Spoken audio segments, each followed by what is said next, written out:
Nababahala ang PHIVOLCS sa ipinakikitang pananahimik ngayon ng Bulkang Mayon habang namamataan naman ang crater glow. Ayon sa PHIVOLCS, posibleng ilagay na nila sa Alert Level 4 ang bulkan anumang oras sa sandaling lumakas pa ang crater glow. Si George Chalyares sa buong detalye. Marhay na hapon, mas lalong nakakatakot na ngayon ang pananahimik ng Bulkang Mayon dahil nagbabadya ito ng malaking peligro sa mga albayano.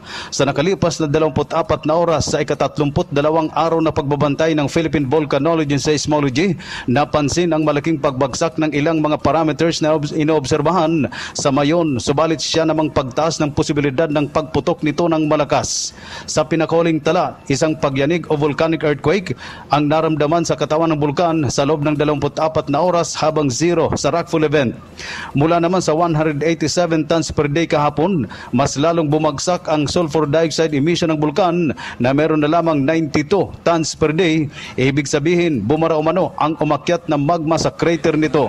Ayon kay PHIVOLCS resident volcanologist Eduardo Laguarta, sa geodetic survey sa ground deformation ng bulkan sa Buwang Leveling Station, sa halip na mamaga o mag-inflate ang katawan ng bundok, ay nagkaroon ito ng negative 2.4 mm depletion of pagnipis.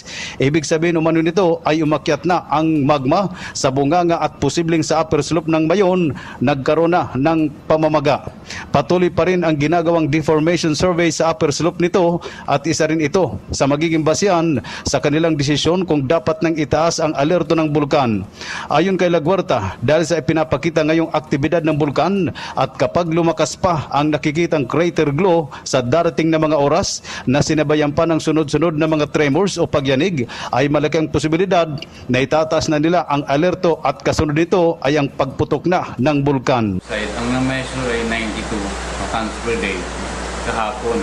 Tapos ang result din kahapon ng ground deformation survey sa may northern side ng Mayon ay negative 2.4 millimeters.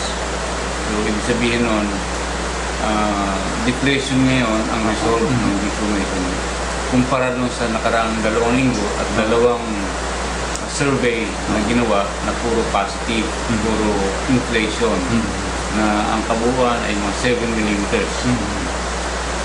So ang implication nito,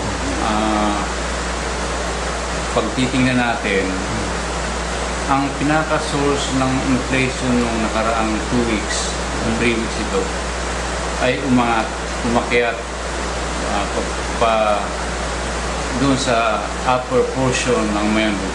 Gikan nagdisali Gospel by George Chalyares, Eagle News.